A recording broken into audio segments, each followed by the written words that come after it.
So to all our guests, thank you for all your good wishes and for joining my wife and I on our very special day. It really means so much to us that you can celebrate our big day with us. Today we're especially thinking of those close to us who cannot be with us today. So to our loved ones who cannot be here, you're very much in our thoughts. For those who have been fortunate enough to have known my brother for many years, you'd agree that Dan has many qualities. And no, I'm not talking about his music sense. Not only have you been the kindest brother anyone could ever ask for,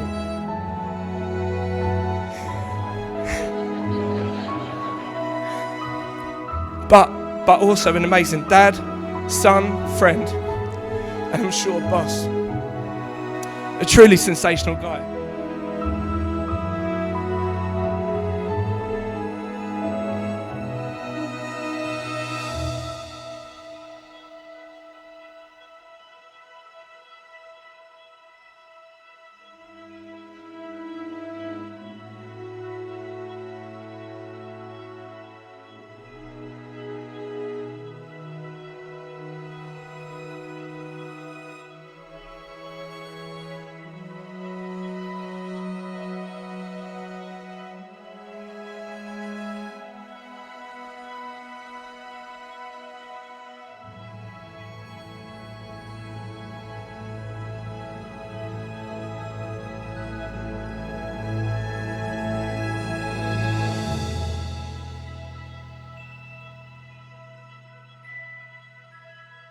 On behalf of both families, I would like to warmly welcome each and every one of you today on this wonderful day.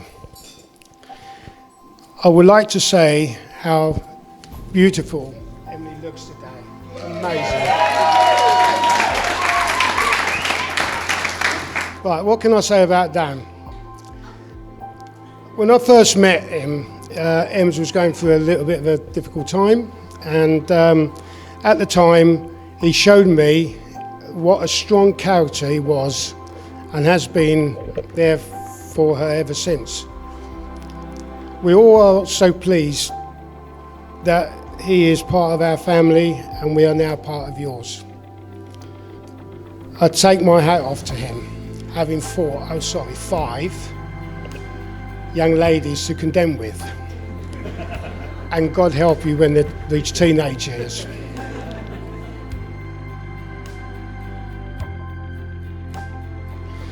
Well, Em's a wonderful woman. Jackie and I are extremely proud of her. She's a superb mother, a great daughter, and a caring granddaughter. I'm also really impressed on how she has trained Dan. Whenever I call up, how's Dan? Oh, he's doing the cooking. Where's Dan? Oh, he's at the shops. Where's Dan? You should get yourself a dishwasher, mate.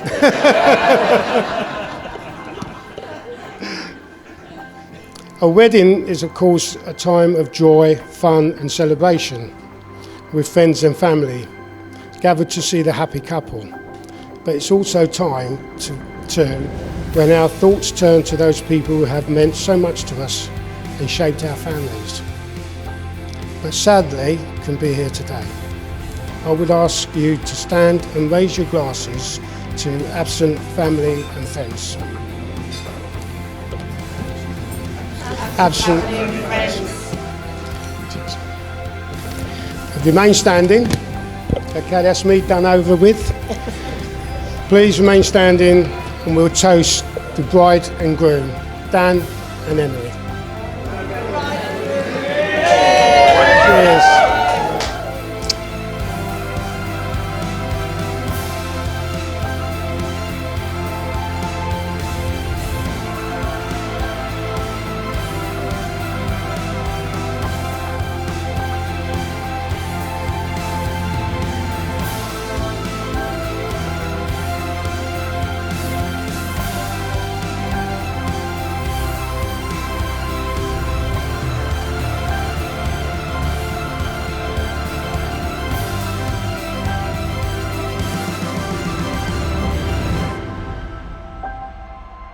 Just pop it.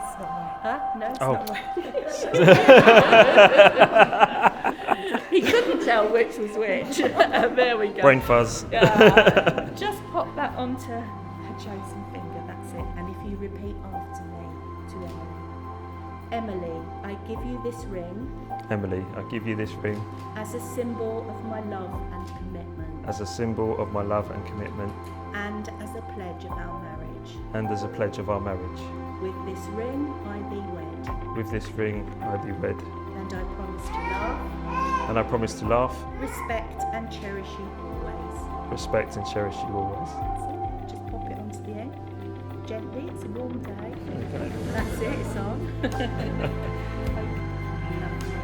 thank you. And just pop that on the end of Dan's chosen finger and repeat after me.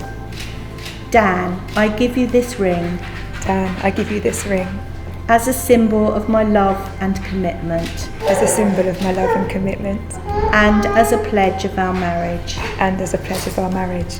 With this ring, I thee wed, With this ring, I thee wed, and I promise to love, and I promise to love, respect, and cherish you always. respect, and cherish you always. That's it. And pop it to the end. You could be a bit ruffled with that one.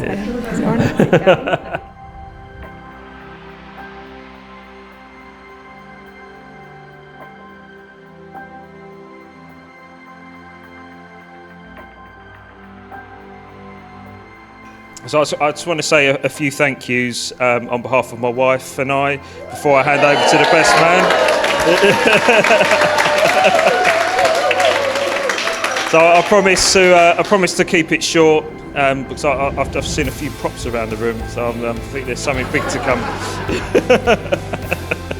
So to all our guests, thank you for all your good wishes and for joining my wife and I on our very special day. It really means so much to us that you can celebrate our big day with us.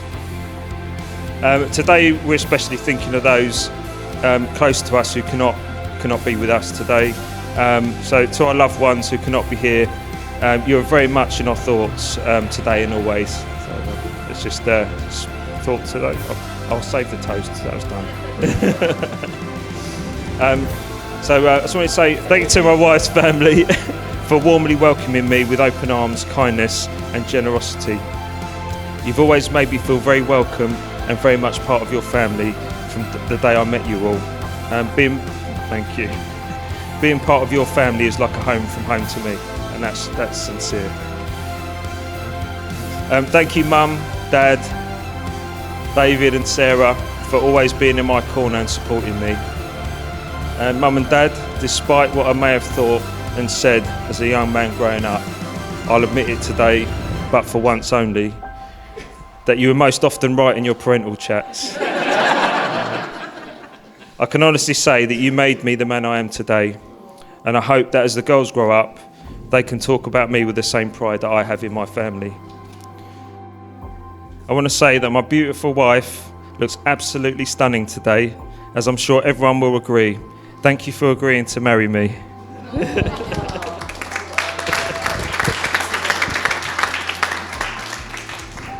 I can still hardly believe that I can now proudly call you my wife. I've been looking forward to this day for a very long time.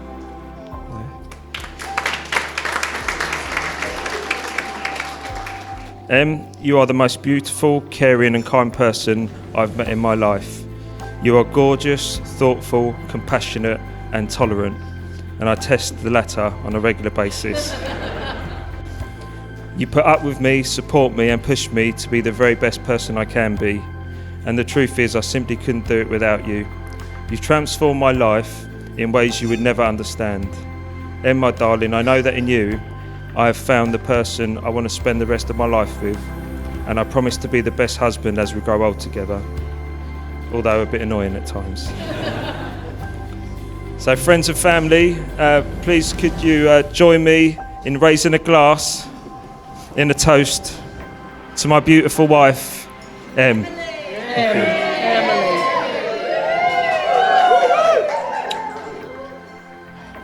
Dan, I love you.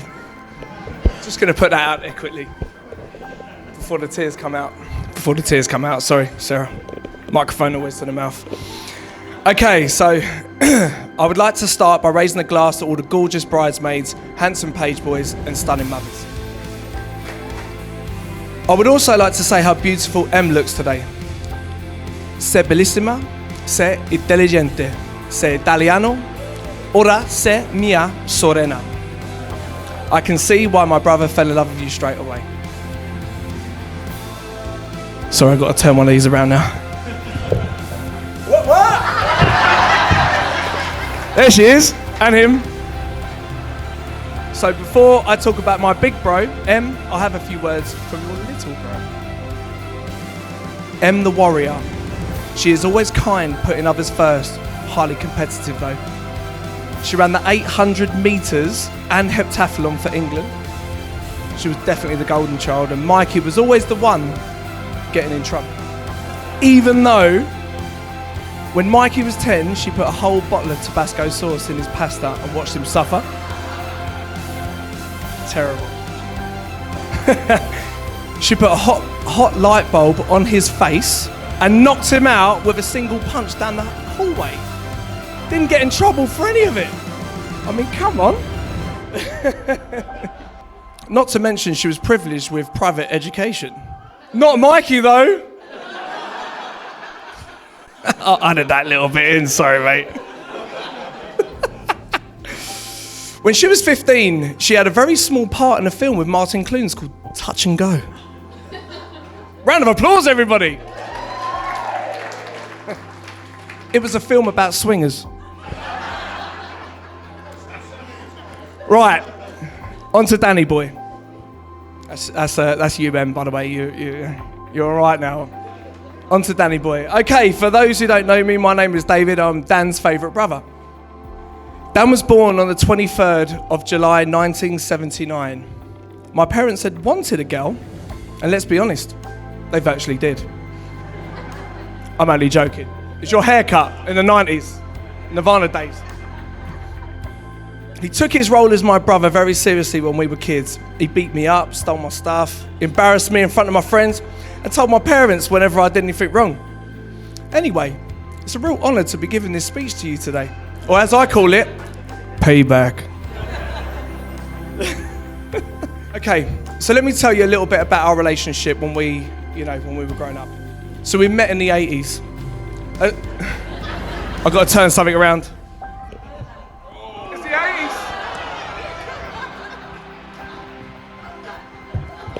We met in the 80s, man. In the 80s. A time of floppy disks, shoulder pads, shell suits, and not forgetting, who did shoot JR? Who did? Dan took his role as my big brother from the start and made sure that I was well looked after, such as, like the time he decided to cut my fringe at the age of 3, although it didn't work out that well and my auntie Aurora had to come to the rescue. Gracias, tita. That's why I'm so precious about my hair nowadays. Or when he took it upon himself to give me a wash. The problem was, it was in bleach and nearly blinded me. We were both rushed to the bath before any burns occurred. Thanks, Mum. What a guy. What a protector. The one I will never forget, and have the scar to prove it, was the time when I joined him in the garden, shooting. Although he didn't want me to use his gun, I was allowed to sit there and watch him. That was fine, until he shot me. Yes, he shot me in the head. By accident, though. Thanks, Inspector Dan. I love you. Hold on a second.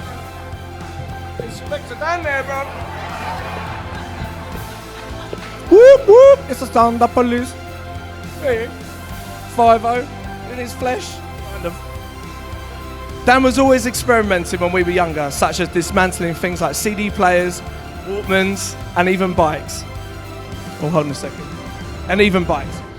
And yes, you've guessed it, he never managed to rebuild them back together. No wonder our parents got fed up with buying us stuff. So when it came to me wanting anything, it was a big fat no. Thanks, bro. Cheers for that. Okay. But, this is a good one. Dan and I had a massive love for Kung Fu films growing up. We would spend hours watching Bruce Lee and Jackie Chan beating the crap out of people, usually accompanied by my cousin Johnny. Although the best bit was when we finished our last movie, we would automatically start speaking translated Chinese and start kicking the crap out of each other. I can't swear. I really can't swear because there's kids in the room. But anyway, you can guess what translated Chinese was. And yes, I always came off worse off because they kicked the crap out of me. If my memory serves me right, I'm sure that one of your back kicks broke a couple of my ribs. I love you, bro. Hold on a sec. Got Hard Nut Dan, aka Grunger Dan. One baby to another said. Look at him. Back in the day. There's a ponytail behind that. Okay. All right.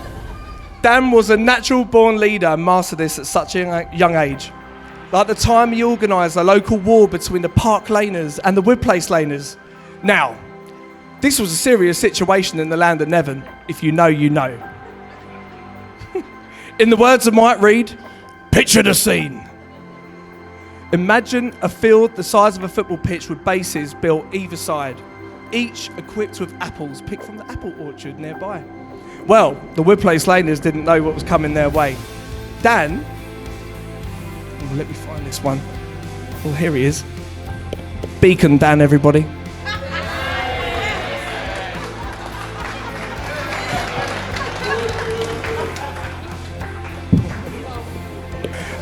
Had us collecting apples for a week prior to the war.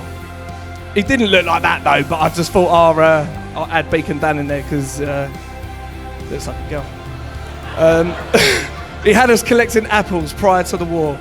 The war was like a scene from Lord of the Flies. Needless to say, we destroyed them in minutes. I can seriously go on all day about our shenanigans growing up, such as weeing on my toys, or defrauding the pool table down the football club for free games, or getting mental patients to chase us for a laugh. Not to mention borrowing a very strange plant from Carl Kemp's greenhouse. So, if you're interested in hearing the full story later, buy me a drink at the bar and I'll be more than happy to fill you in.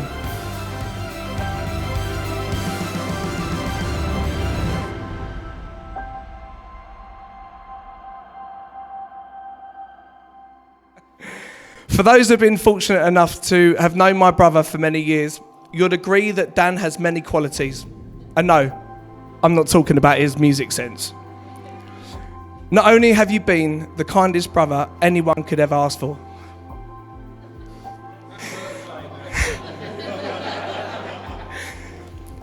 but also an amazing dad, son, friend, and I'm sure boss. A truly sensational guy. And I love you. There's a lot of love behind his words. Sorry.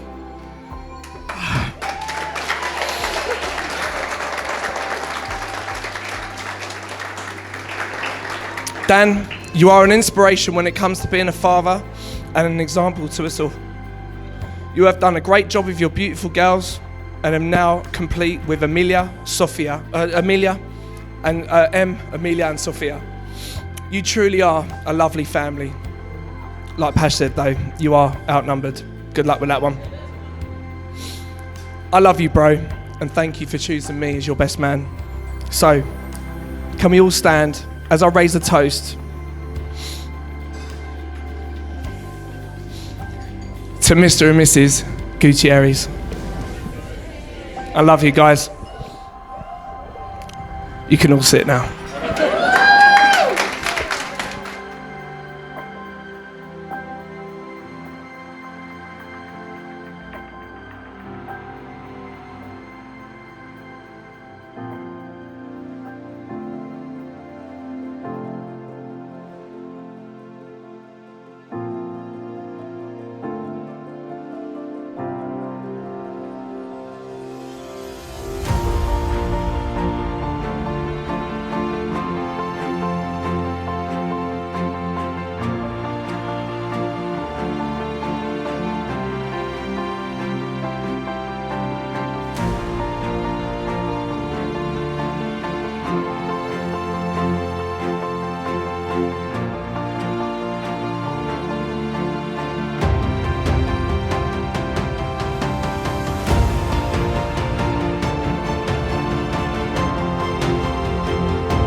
love you. You are the best man in the world. I want to say this, but you are the best daddy ever.